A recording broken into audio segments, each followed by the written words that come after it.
إلا وأنتم مسلمون.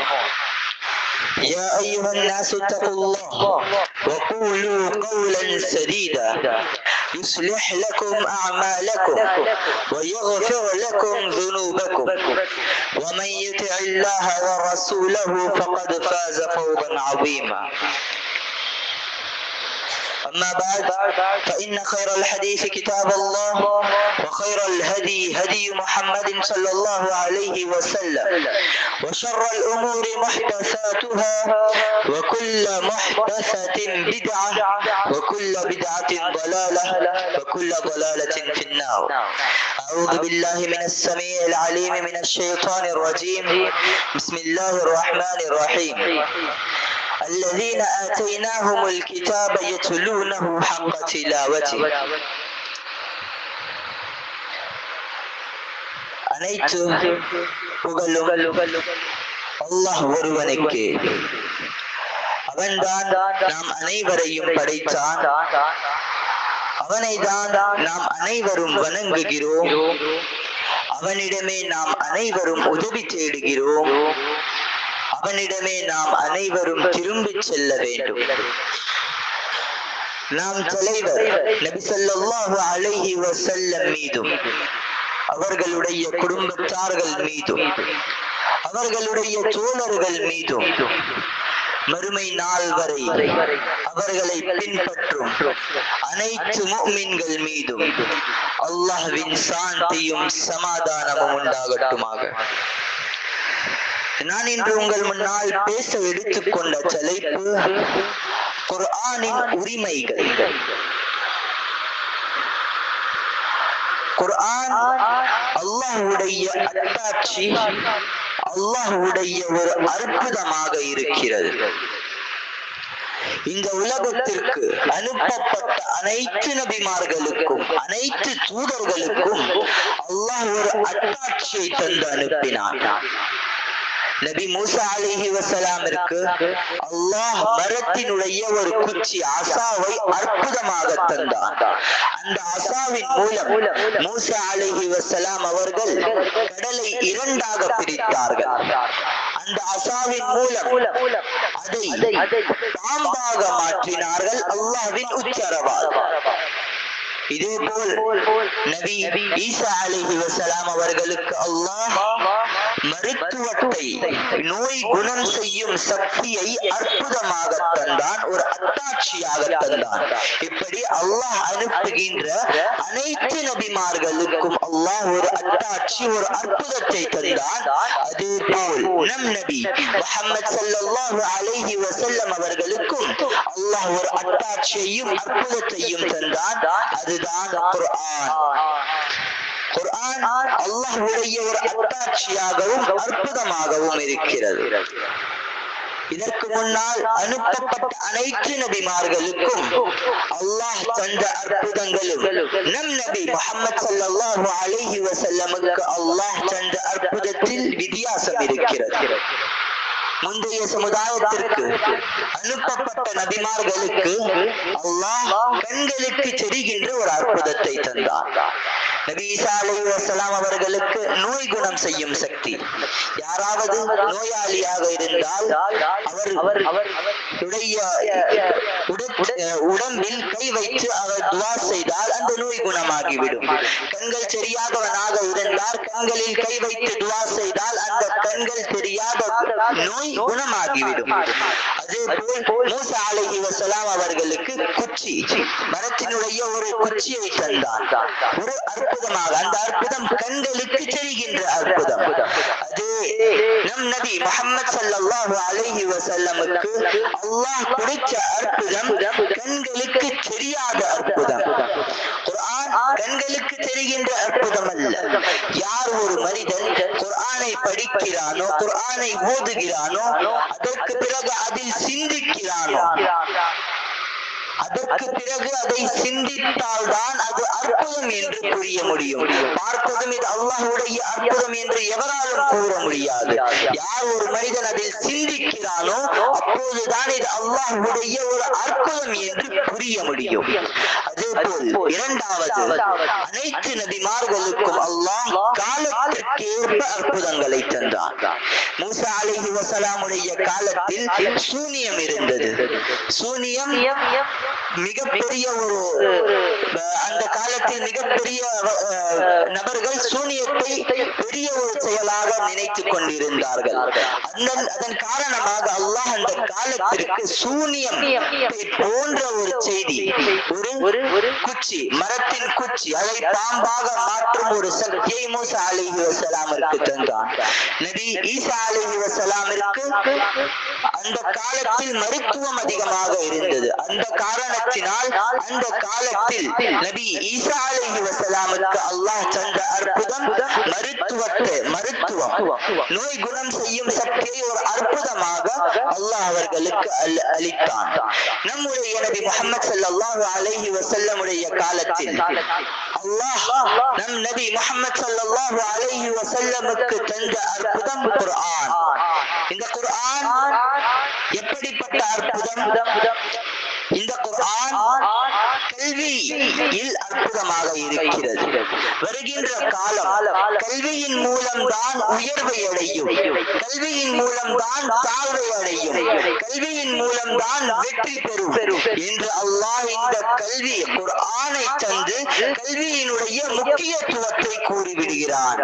1400 வருடங்களுக்கு முன்பாகவே அல்லாஹ் கல்வியினால் தான் நம்முடைய சமுதாயம் உயர்வை அடையும் என்று இந்த குர்ஆனை தந்து இந்த கல்வியை கற்றுக்கொள்ளுங்கள் என்று நமக்கு உபதேசம் செய்திருக்கிறான். இந்த குர்ஆன் அல்லாஹ்வுடைய ஒரு புத்தகம், அல்லாஹ்வுடைய ஒரு அற்புதம் என்ற ஒரு சொல்லில் எந்த விதமான சந்தேகமும் இல்லை. அல்லாஹ் குர்ஆனில் கூறி காட்டுகிறான், குல்ல இன்ஸ்தமஅத்தில் இன்சு வல் ஜின்னு, நீங்கள் மனிதர்களையும் ஜின்களையும் அனைவரையும் ஒன்று சேர்த்து யாத்து பிமிஸ்லி ஹாதல் குர்ஆன், இதனை போன்ற ஒரு புத்தகத்தை கொண்டு வர சொல்லுங்கள். ஃபலா லா யாத்து பிமிஸ்லி ஹாதல் குர்ஆன், அவர்கள் இதனை போன்ற ஒரு புத்தகத்தை அவர்களால் கொண்டு வர இயலாது என்று அல்லாஹ் சவால் விட்டு கூறுகிறான், ஒரு சேலஞ்சாக கூறுகிறான். நீங்கள் அனைத்து மனிதர்களும் அனைத்து ஜின்களும் ஒன்று சேர்ந்து இதனை போன்ற ஒரு புத்தகத்தை கொண்டு வர பல வகையான முயற்சிகளையும் செய்தாலும் நீங்கள் இதனை போன்ற ஒரு அல்லாஹ்வுடைய ஒரு புத்தகம், குர்ஆனை போன்ற ஒரு புத்தகத்தை உங்களால் கொண்டு வர இயலாது என்று அல்லாஹ் இந்த வசனத்தில் சவால் செய்கிறார். மேலும் சவால் செய்கிறார், அம் யகூலூன இஃப்தரா, அவர்கள் கூறுகிறார்கள் இது இட்டுக்கட்டப்பட்ட ஒரு புத்தகம் என்று. அல்லாஹ் அவர்கள் இதன் சவால் கேட்கிறான், ஃபஅது பிஅஷரி சூவரின் மிஸ்லிஹி முஃப்தரயாத், நீங்களும் இதனை போன்ற ஒரு இட்டுக்கட்டப்பட்ட ஒரு புத்தகத்தில் இருந்து 10 அத்தியாயங்களையாவது கொண்டு வாருங்கள் என்று அல்லாஹ் சவால் விட்டு கூறுகிறார். முதலில் கூறினார் குர்ஆனை போன்ற ஒரு புத்தகத்தை கொண்டு வாருங்கள். அதற்கு பிறகு இப்போது கூறுகிறார் 10 அத்தியாயங்களையாவது கொண்டு வாருங்கள். அதற்கு பிறகும் சவால் விடுகிறான், وَإِن كُنتُمْ فِي رَيْبٍ مِّمَّا نَزَّلْنَا عَلَى عَبْدِنَا فَأْتُوا بِسُورَةٍ مِّن مِّثْلِهِ, இதனை போன்ற ஒரு சூராவை, ஒரு அத்தியாயத்தையாவது கொண்டு வந்து காட்டுங்கள் என்று. அதையும் முஷ்ரிக்கள் செய்ய இயலவில்லை. அதற்கு பிறகு ஒரு சவால் விடுகிறான், فَلْيَأْتُوا بِحَدِيثٍ مِّثْلِهِ, இதனை போன்ற ஒரே ஒரு செய்தியையாவது கொண்டு வந்து காட்டுங்கள் என்று. இதையும் முஷ்ரிக்களால் செய்ய முடியவில்லை. முஷ்ரிக்கள் மட்டுமல்ல, 1400 வருடங்கள் கடந்த பிறகும் பல முஷ்ரிக்கள், முனாஃபிகீன்கள், யஹூதிகள், நசாராக்கள் அனைவரும் சேர்ந்து பல வகையான முயற்சிகளை செய்தார்கள். பல வகையான முயற்சிகளை செய்த பிறகு கடைசியில் ஒரு வார்த்தையில் கூற வேண்டும் என்றால் அனைவரும் இஸ்லாத்தை ஏற்றுக்கொண்டார்கள். இஸ்லாத்தை ஏற்ற ஒரே ஒரு காரணம், குர்ஆனை போன்ற ஒரு புத்தகத்தை அவர்களால் கொண்டு வர இயலவில்லை. குர்ஆன் அல்லாஹ்வுடைய ஒரு அற்புதம், அல்லாஹ்வுடைய ஒரு அத்தாட்சி என்பதற்கு இது ஒரே உதாரணம், இது ஒரே சான்றாக இருக்கிறது. குர்ஆனுடைய பல உரிமைகள் இருக்கிறது. அல்லாஹ் குர்ஆனில் கூறுகிறான், அல்லதீன ஆதைனாஹுமுல் கிதாப யத்லூனஹு ஹக்க திலாவதி, நாம் இந்த புத்தகத்தை உங்களுக்கு கொடுத்தோம், நீங்கள் அதை படிக்கின்ற முறையில் படியுங்கள், நீங்கள் அதை ஓத வேண்டிய முறையில் ஓதுங்கள் என்று அல்லாஹ் இந்த வசனத்தில் கூறி காட்டுகிறான். ஓத வேண்டிய முறை என்றால் என்ன? எப்படி ஓத வேண்டும்? குர்ஆனுக்காக ஏதாவது உரிமைகள் இருக்கிறதா என்று கேள்வியின் போது உலமாக்கள் இதை 4 உரிமைகள் இருக்கிறது என்று கூறுகிறார்கள். முதலாவது உரிமை என்னவென்றால் குர்ஆனை ஓதுதல், குர்ஆனை படித்தல். அல்லாஹ் குர்ஆனில் கூறுகிறான், உத்லு மா ஊஹிய இலைக மின் கிதாபி ரப்பிக், நீங்கள் ஓதுங்கள் எதை நாம் அருளினோமோ என்னுடைய புத்தகத்திலிருந்து நீங்கள் ஓதுங்கள் என்று கூறுகிறார். ஸல்லல்லாஹு அலைஹி வஸல்லம் கூறினார்கள், யார் ஒரு மனிதன் குர்ஆனில் இருந்து ஒரு எழுத்தை ஓதுகிறாரோ அவனுக்கு 10 நன்மைகள் இருக்கிறது. அலிஃப் என்று கூறினால் 10 நன்மை, லாம் என்று கூறினால் 10 நன்மை, மீம் என்று கூறினால் 10 நன்மை. அலிஃப் லாம் மீம் என்கின்ற 3 சொற்கள் கூறும்போது 30 நன்மைகள் பெற முடியும். ஒரு 2 நொடிகளில் கூற வேண்டிய ஒரு சொல்லை கூறும்போது அல்லாஹ் இவ்வளவு நன்மை தருவேன் என்று வாக்களித்து இருக்கிறான் என்றால் இதனுடைய முக்கியத்துவத்தை நாம் அறிய வேண்டும், அதன்படி அமல் செய்ய வேண்டும். நபி ஸல்லல்லாஹு அலைஹி வஸல்லம் கூறுகிறார்கள், ஒரு மனிதன் இறந்த பிறகு அவனுக்கு கபரில் போய் வைத்த பிறகு அவர்களிடம் மலக்குமார்கள் வருவார்கள். அவனிடம் மலக்குமார்கள் 3 கேள்விகளை கேட்பார்கள். நாம் அனைவரும் அறிந்திருக்கிறோம். முதலாம் கேள்வி மர் ரப்புக், உன்னுடைய இறைவன் யார்? இரண்டாவது கேள்வி மன் நபியுக், உன்னுடைய நபி யார், தூதர் யார்? மூன்றாம் கேள்வி மா தீனுக், உன்னுடைய தீன் என்ன, உன்னுடைய மார்க்கம் என்ன? இந்த 3 கேள்விகளுக்கு யார் ஒரு மனிதன் பதில் அளிக்கிறானோ அந்த மனிதனிடம் மலக்குமார்கள் கேட்பார்கள். நபி ஸல்லல்லாஹு அலைஹி வஸல்லம் கூறுகிறார்கள், அந்த மலக்கிடம் மலக்குமார்கள் கேட்பார்கள், அதை நீ இந்த கேள்வியை எங்கே படித்தாய், இந்த பதில் உனக்கு எங்கிலிருந்து கிடைத்தது என்று. அதற்கு அந்த மனிதன் கூறுவான், யார எந்த நல்லடியான் இருந்தாரல்லோ அந்த நல்லடியான் கூறுவான், நான் இந்த கேள்வியை அல்லாஹ்வுடைய புத்தகத்தில் இருந்து படித்தேன். யக்ரஊன ஃபீ கிதாபில்லாஹ், நான் அல்லாஹ்வுடைய புத்தகத்தில் இதிலிருந்து பதிலை நான் படித்தேன் என்று கூறுவான். அதேவேளை யார் ஒரு மனிதன் இந்த 3 கேள்விகளுக்கு பதில் அளிக்கவில்லையோ அவனிடம் மலக்குமார்கள் கேட்பார்கள், லா தலைத வலா தரைத, நீ இதை படிக்கவில்லையா, நீ இதை பற்றி அறியவில்லையா என்று கேட்பார்கள். அந்த 3 கேள்விகளுக்கு யார் பதில் அளிக்கவில்லையோ அவனுடைய நிலைமை நரகமாக இருக்கும். இந்த உலக வாழ்விற்கு பிறகு மறுமைக்கான வாழ்வு ஒரு இருக்கிறது, அதையுமே நாம் அனைவரும் ஈமான் கொண்டிருக்கிறோம். மறுமை வாழ்க்கையின் முதல் படி கபர் என்று நபி ஸல்லல்லாஹு அலைஹி வஸல்லம் கூறினார்கள். யார் ஒருவன் கபர் வாழ்க்கையில் வெற்றி பெற்று விடுகிறானோ அவன் மறுமை வாழ்க்கையில் வெற்றி பெற்றவனாக மாறிவிடுகிறான். யார் ஒருவன் கபர் வாழ்க்கையில் தோல்வி அடைகிறானோ அவன் மறுமை வாழ்க்கையிலேயே தோல்வி அடைந்தவனாக ஆகிவிடுகிறான். இந்த முதல் படியான கபர் வாழ்க்கையில் நாம் வெற்றி பெற வேண்டும் என்றால் நாம் என்ன செய்ய வேண்டும்? இந்த கபருடைய வாழ்க்கையில் நாம் வெற்றி பெற்றவனாக ஆக வேண்டும் என்றால் நாம் குர்ஆனை படிக்க வேண்டும்.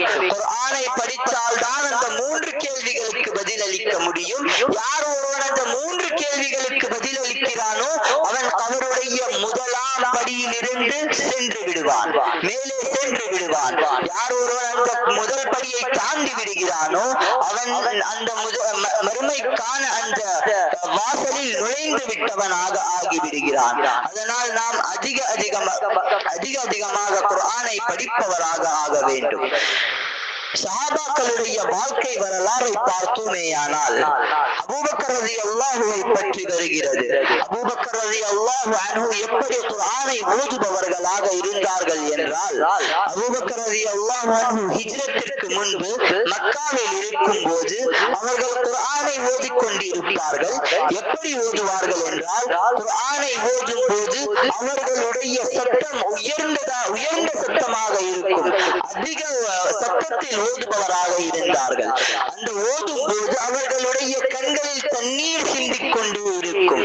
கண்களில் தண்ணீர் வந்தவாறு அவர்கள் அதிக சத்தத்தில் குர்ஆனை ஓதுபவராக இருந்தார்கள் என்று வருகிறது. இந்த காரணத்தினால் முஷ்ரிக்கள் குஃபார்களுடைய மனைவிகள், குடும்பத்தார்கள் அவர்களுடைய குழந்தைகள் எல்லாம் வந்து இப்படி அபூபக்கர் ரலியல்லாஹு அன்ஹு ஏன் அழுது கொண்டு குர்ஆனை ஓதிக்கொண்டிருக்கிறார் என்று அபூபக்கர் ரலியல்லாஹு அன்ஹுடைய வீட்டின் வாசலில் வந்து என்ன ஓதுகிறார், ஏன் அழுது கொண்டு ஓதுகிறார்? இப்படிப்பட்ட ஒரு நல்ல மனிதன், நல்லடியார், எப்போதும் ஜகாத், எப்போதும் சதகா செய்பவர், ஏழைகளுக்கு உதவுவார், இப்படிப்பட்ட ஒரு நல்ல மனிதன் எதற்காக அழுகிறான் என்று பல முஷ்ரிக்களுடைய மனைவிகள், குழந்தைகள், குடும்பத்தார்கள் வந்து கேட்டுக்கொண்டிருப்பார்கள். இதை பார்த்த குஃபார்கள் இப்படி இவர்கள் கேட்டுக்கொண்டிருந்தால் மார்க்கத்தை மாறிவிடுவார்களோ, முஸ்லிம் ஆகி விடுவார்களோ என்ற காரணத்தினால் அபூபக்கர் ரலியல்லாஹு அன்ஹு செல்கிறார்கள். சென்று அவர்களிடம் சொல்கிறார்கள், இப்படி சத்தமாக குர்ஆனை ஓதாதீர், இப்படி சத்தமாக குர்ஆனை ஓதாதீர், இப்படி ஓதினால் அல்லவா, இப்படி ஓதினால் உன்னை என்னுடைய நாட்டிலிருந்து வெளியே செய்து விடுவோம் என்று கூறுகிறார்கள். அபூபக்கர் ரலியல்லாஹு அன்ஹு தம்முடைய சொந்த நாட்டு மக்காவை விட்டு வெளியே செல்கிறார்கள். எதற்காக? குர்ஆனை ஓத விடவில்லை என்ற ஒரே காரணத்தினால் தன்னுடைய நாட்டை விட்டு செல்கிறார்கள். தம்முடைய மனைவி, மக்கள், குடும்பத்தார்களை விட்டு நாட்டை விட்டு செல்கிறார்கள். அப்படிப்பட்ட ஒரு உறவு அந்த குர்ஆனுடன் அவர்களுக்கு இருந்தது. அப்படிப்பட்ட ஒரு உறவு, அப்படிப்பட்ட ஒரு நிலை குர்ஆனுடன் அவர்களுக்கு இருந்தது. அந்த ஒரு காரணத்தினால் தன்னுடைய நாட்டை விட்டு, குர்ஆனுக்காக வேண்டி தன்னுடைய நாட்டை விட்டு சென்றார்கள். இப்படி அப்பாஸ் பின் பஷர் மற்றும் அம்மார் பின் யாசிரை பற்றி வருகிறது. இந்த இரண்டு சஹாபாக்களை நபி ஸல்லல்லாஹு அலைஹி வஸல்லம் ஒரு போரில் இருந்து திரும்பும் போது அவர்களுக்கு காவலாக நிப்பாட்டினார்கள். காவல் செய்பவராக இரண்டு சஹாபாக்களை நிப்பாட்டுகிறார்கள். ஒரு சஹாபா முதல் பாதி நேரத்தில் காவல் காட்டுகிறார்.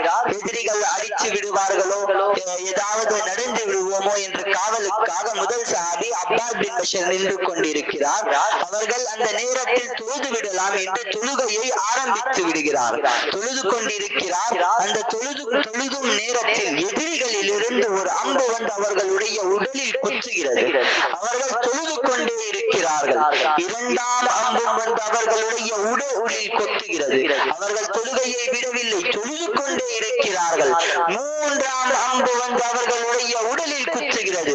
மூன்றாவது அம்பு குத்திய பிறகு தொழுகையை சிறிதாக்கி தொழுகையை முடித்து இரண்டாவது சஹாபியை எழுப்புகிறார்கள்.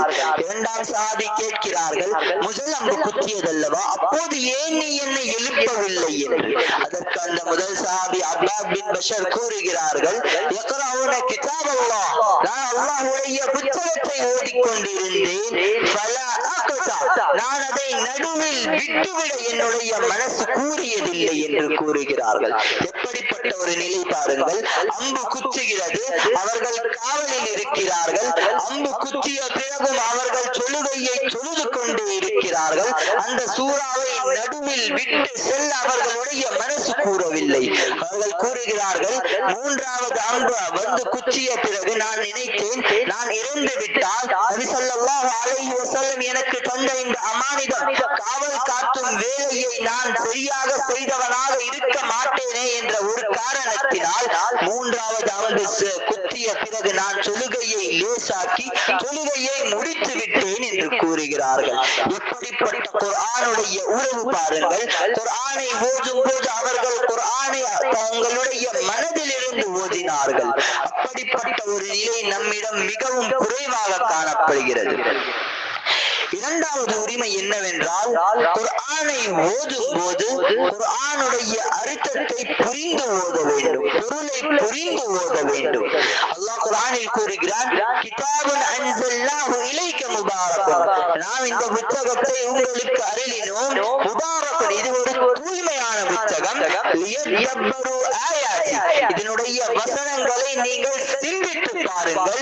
வலியதக்கர உலுல் அல்பாப், அறிவுடையோருக்கு இதில் உபதேசம் இருக்கிறது என்று அல்லாஹ் குர்ஆனில் கூறுகிறார்.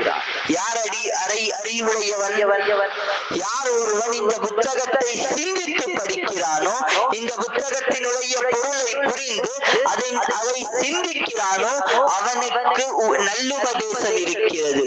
அறிவுடையவன் அவன்தான் யார் ஒருவன் அல்லாஹ்வுடைய புத்தகத்தை சிந்தித்து படிக்கிறானோ அவன்தான் அறிவுடையவன் என்று அல்லாஹ் இந்த வசனத்தில் கூறி காட்டுகிறான். இன்னொரு வசனம் வருகிறது. அல்லாஹ் கூறுகிறான், அஃபலா யததப்பரூனல் குர்ஆன் அமா லா குலூபின் அக்ஃபாலுஹா. என்னுடைய குர்ஆனை சிந்தித்து பாருங்கள். அமா லா குலூபின் அக்ஃபாலுஹா, உங்களுடைய இதயங்களில் பூட்டு போடப்பட்டு இருக்கிறதா என்று அல்லாஹ் கேள்வி கேட்கிறான். உங்களுடைய இதயத்தில் கூட்டு இருக்கிறதா என்று அல்லாஹ் கேள்வி கேட்கிறான். யார் ஒரு மனிதன் குர்ஆனை ஓதும் போது அதை சிந்திக்காமல் ஓதுகிறானோ அவனுடைய உள்ளம் பூட்டு போடப்பட்டு இருக்கிறது என்று அல்லாஹ் இந்த வசனத்தில் கூறி காட்டுகிறான். அல்லாஹ் நம் அனைவரையும் ஈமான் கொண்டவர்களாக பிறக்க வைத்தான். இந்த ஈமான் கொண்டவர்களாக பிறந்த பிறகு நம்முடைய உள்ளம் திறந்து இருக்கிறது. அப்படிப்பட்ட ஒரு உள்ளத்தில் நாங்கள் குர்ஆனை சிந்திக்காமல் படித்தால், பொருளை அறியாமல் படித்தால், நாம் ஒரு முஸ்லிமாக ஆன அல்லாஹ் நமக்கு ஆக்கின ஒரு பொருளை நாம் விட்டு விடுகிறோம். இந்த உலகத்தில் மிகப்பெரிய ஒரு சதவீதம் இந்த குர்ஆனை அதிகமாக படிக்கிறார்கள். இந்த உலகத்தில் மிகவும் அதிகமாக படிக்கப்படுகின்ற ஒரு புத்தகம் என்றால் அது குர்ஆனாக இருக்கிறது. ஆனால் அந்த குர்ஆனில் மேல் மிகப்பெரிய அநியாயம் நடைபெறுகிறது. என்ன அநியாயம்? குர்ஆனை படிக்கிறார்கள், ஆனால் அந்த குர்ஆனை சிந்திப்பதில்லை, அதனுடைய பொருளை அறிந்து படிப்பதில்லை. குர்ஆனை ஒரு தபர்ருக்காகவும் பர்க்கத்துக்காகவும் படிக்கிறார்கள். அதனுடைய அர்த்தத்தை புரிந்து அதை சிந்தித்து படிப்பவர்கள் மிகவும் குறைவான நபர்களாக இருக்கிறார்கள். நாம் குர்ஆனை படிக்கும் போது 5 நிமிடம் 10 நிமிடம் படித்தாலாவது அதனுடைய மொழிபெயர்ப்பையும் நாம் புரிந்து அல்லாஹ் அதில் என்ன சொல்ல நினைக்கிறான் என்று அந்த வசனங்களில் நாம் சிந்தித்து படிப்பவர்களாக ஆக வேண்டும். இந்த குர்ஆனுடைய 3வது உரிமை என்னவென்றால், நாங்கள் படித்ததை புரிந்ததை அமல் செய்ய வேண்டும். அதை அமல் செய்ய வேண்டும். அல்லாஹ் குர்ஆனில் கூறுகிறான், இன்ன ஹாதல் குர்ஆன யஹ்தி லில்லதி ஹிய அக்வம். இந்த புத்தகம் ஹாதல் குர்ஆன், இந்த புத்தகம் யஹ்தி லில்லதி ஹிய அக்வம், நேரான பாதையின் பக்கம் வழிகாட்டுகிறது என்று அல்லாஹ் கூறுகிறான். எப்போது நேரான பாதையின் பக்கம் வழிகாட்டும்? எப்போது நாம் அதில் புரிந்து படித்து அதற்கு பிறகு அமல் செய்கின்ற ஒரு நிய்யத்துடன் இருக்கிறோமோ, அமல் செய்ய வேண்டும் என்கின்ற ஒரு நிய்யத் இருக்கும் போதுதான் இந்த குர்ஆன் நமக்கு நேரான பாதையின் பக்கம் வழிகாட்டும். நாம் படிக்கிறோம், புரிந்து கொண்ட பிறகு அதில் அமல் செய்கின்ற ஒரு நிய்யத் நமக்கு இல்லை என்றால் நாம் தெரிந்து புரிந்து படிப்பது வீணாகிவிடும். அதனால் நாம் படித்ததை அதன் பக்கம் அமல் செய்ய வேண்டும் என்கின்ற ஒரு நிய்யத்தில் படிக்க வேண்டும். அல்லாஹ் குர்ஆனில் கூறுகிறான், தபஷ்ஷிர் இபாதியல்லதீன யஸ்தமிஊனல் கௌல், நற்செய்தி கூறி விடுங்கள் எவர்களுக்கு யஸ்தமிஊனல் கௌல், யார் என்னுடைய வசனங்களை கேட்கிறானோ, என்னுடைய செய்தியை கேட்கிறானோ, ஃபயத்தபிஊன, அதற்கு பிறகு அந்த செய்திகளை பின்பற்றுகிறானோ, அதன்படி அமல் செய்கிறானோ. அல்லாஹ் இந்த உலகத்திலேயே யார் ஒரு மனிதன் அவருடைய செய்தியை கேட்ட பிறகு புரிந்த பிறகு அதை நான் அமல் செய்வேன் என்று செய்கிறானோ அவனுக்கு அல்லாஹ் இந்த உலகத்திலேயே நன்மாராயமும் நற்செய்தியும் கூறிவிடுகிறான். நாம் அமல் செய்ய வேண்டும் என்கின்ற ஒரு நிய்யத்தில் நாம் அமல் செய்தால் நமக்கு இந்த உலகத்திலேயே நற்செய்தி இருக்கிறது. மிஅராஜில் நபி ஸல்லல்லாஹு அலைஹி வஸல்லம் மிஅராஜ் பயணம் செய்தார்கள். அப்போது அந்த மிஅராஜ் பயணத்தில் சில நபர்களை பார்க்கிறார்கள். அவர்களுக்கு தண்டனை தரப்படுகிறது. எப்படி தண்டனை என்றால், அவர்களுடைய உடல்கள் வெட்டப்படுகிறது, அவர்களை நெருப்பில் எரியப்படுகிறார்கள், பலவிதமான தண்டனைகள் அவர்களுக்கு தரப்படுகிறது. நபி ஸல்லல்லாஹு அலைஹி வஸல்லம் கேட்கிறார்கள், யார் இந்த நபர்கள், எதற்காக இவர்களுக்கு இவ்வளவு தண்டனைகள் தரப்படுகிறது என்று கேட்டால் ஜிப்ரீல் அலைஹி வஸலாம் கூறுகிறார்கள், இவர்கள் யக்ரஊன கிதாபல்லாஹ், அல்லாஹ்வுடைய புத்தகத்தை படித்தார்கள், வலா யஅமலூன பிஹி, ஆனால் அதன்படி அமல் செய்யவில்லை. நாம் அல்லாஹ்வுடைய புத்தகத்தை படித்த பிறகு அதனுடைய வசனங்களை புரிந்த பிறகு அதில் அமல் செய்யவில்லை என்றால் நமக்கு மிகப்பெரிய தண்டனையும் இருக்கிறது. நான்காவது உரிமை என்னவென்றால் பல்லிகு அன்னி வலவ் ஆயா. நபி ஸல்லல்லாஹு அலைஹி வஸல்லம் கூறுகிறார்கள், நீங்கள் அல்லாஹ்வுடைய ஒரு வசனமாவது உங்களுக்கு அடைந்து விட்டால் அதை மற்றவர்களுக்கு எடுத்து கூறுங்கள் என்று கூறுகிறார்கள். நாம் படித்ததை, புரிந்ததை, அமல் செய்ததை மற்றவர்களுக்கும் எடுத்து கூற வேண்டும். இது நம்முடைய குர்ஆனின் உரிமைகளில் ஒரு உரிமையாக இருக்கிறது. இந்த அல்லாஹ் யார் ஒருவன் இந்த புத்தகத்தை படித்த பிறகு அமல் செய்யவில்லையோ, புரியவில்லையோ, அவனுக்காக ஒரு உதாரணத்தையும் கூறுகிறான். அல்லாஹ் குர்ஆனில் கூறுகிறான், மஸலுல் லதீன ஹும்மிலுத் தௌராத் ثم لم يحملوها كمثل الحمار. பனி இஸ்ராயீலை பற்றி அல்லாஹ் கூறுகிறான், ஹும்மிலுத் தௌராத், நாம் அவர்களுக்கு தௌராத்தை வழங்கினோம், தௌராத்தை அவர்களுக்கு சுமப்பவர்களாக ஆக்கினோம். ثم لم يحملوها, அதை சுமப்பவர்களாக ஆன பிறகு அவர்கள் சுமக்காதவர்களாக ஆகிவிட்டார்கள். அந்த தௌராத் அவர்களுக்கு தந்தோம், சுமக்கினோம், அந்த சுமக்கப்பட்ட தௌராத்தை சுமக்காதவர்களாக ஆகிவிட்டார்கள். எப்படி? உதாரணத்தை தருகிறார். கமஸலில் ஹிமார், அவர்கள் கழுதையை போன்றவர்களாக ஆகிவிட்டார்கள். கழுதை பயணத்திற்காக ஒரு பொருளை மற்ற இடத்திற்கு கொண்டு செல்லும், ஒரு இடத்திலிருந்து மற்ற இடத்திற்கு எடுத்துச் செல்லும். ஆனால் அந்த கழுதை அந்த பொருளில் இருந்து ஏதாவது பெற்றுக் கொள்கிறதா என்று பார்த்தால் இல்லை. பனி இஸ்ராயீலர்களும் அப்படி இருந்தார்கள். அவர்களுக்கு அல்லாஹ் தௌராத்தை தந்தான். தௌராத்தை அவர்களுக்கு தந்த பிறகு அவர்களை தௌராத்தை சுமந்தார்கள், படித்தார்கள், பொருளை அறிந்தார்கள், சிந்தித்தார்கள். ஆனால் அனைத்திற்கு பிறகும் அவர்கள் அதன் பக்கம் அமல் செய்யவில்லை. அல்லாஹ் இந்த வசனத்தை கூறி நமக்கு எச்சரிக்கை செய்கிறான். அல்லாஹ் நமக்கு இந்த புத்தகத்தை அளித்த பிறகு நீங்கள் அமல் செய்யவில்லை என்றால் நீங்கள் கழுதையை போன்ற நபர்கள் என்று அல்லாஹ் நம்மை எச்சரித்து கூறுகிறான். நீங்கள் இந்த புத்தகத்தை எப்படி இருக்கிறதோ நீங்கள் அதில் இருந்து நல்லவற்றை பின்பற்றுங்கள். நான் கூறிய என்னுடைய வசனங்களை அறிந்த பிறகு அதன்படி அமல் செய்யுங்கள் என்று அல்லாஹ் கூறிவிட்டான். நாம் அனைவரும் அல்லாஹ்வுடைய புத்தகத்தை எப்படி ஏற்றுக்கொண்டோமோ அப்படி அதிகமாக அதை படித்து அதிகமாக அமல் செய்யும் பாக்கியத்தை அல்லாஹ் நமக்கு தருவானாக. வஆகிரு தஅவானா அல்ஹம்துலில்லாஹி ரப்பில் ஆலமீன். அஸ்ஸலாமு அலைக்கும் வரஹ்மத்துல்லாஹி வபரகாத்துஹு.